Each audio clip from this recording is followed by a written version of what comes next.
عقل مند کسان۔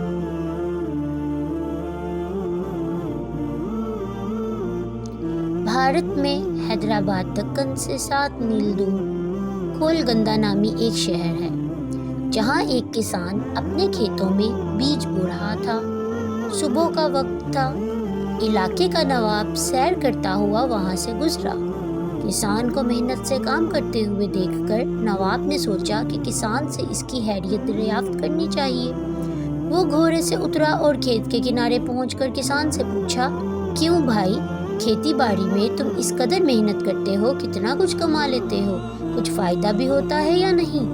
کسان نے سر اٹھایا اور نواب سے کہا، فائدہ کیا جناب، فصل کٹنے کے بعد اس کے 4 حصے کر لیتا ہوں۔ نواب نے پھر پوچھا، اچھا تو ان 4 حصوں کو خرچ کیسے کرتے ہو؟ کسان نے جواب دیا، ایک حصہ تو حکومت کے ٹیکس میں چلا جاتا ہے، دوسرا حصہ قرض چکانے میں ختم ہو جاتا ہے، تیسرا حصہ ادھار دیتا ہوں اور باقی چوتھا حصہ یوں ہی لٹا دیتا ہوں۔ نواب کو کسان کی یہ عجیب و غریب باتیں سن کر بہت تعجب ہوا۔ حیرت سے پوچھا، تمہاری باتیں میری سمجھ میں نہیں آئیں، صاف صاف بتاؤ، تم قرض چکاتے بھی ہو اور دیتے بھی ہو، ایسا کون سا قرض ہے جو ہر فصل پر ادا کرتے ہو اور پھر بھی ختم نہیں ہوتا، اور وہ کون ہے جسے تم ہمیشہ قرض دیتے ہو اور پھر 1/4 رقم تم یوں ہی اڑا دیتے ہو؟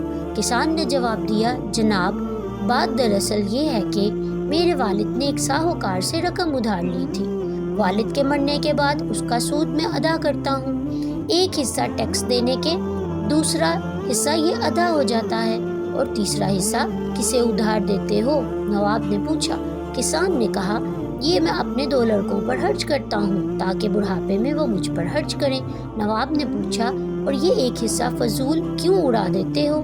کسان نے کہا، میری ایک لڑکی بھی ہے، آپ کو پتا ہے کہ آج کل جہیز کے بنا شادی نہیں ہوتی، اور جہیز ایک فضول رقم ہے، چوتھا حصہ اس کے جہیز کے لیے رکھتا ہوں، میری نظر میں یہ رقم لٹانا ہی ہوا۔ نواب اس کی مدلل گفتگو سے بہت متاثر ہوا اور ایک بڑی رقم اسے انعام کے طور پر دے کر رخصت ہو گیا۔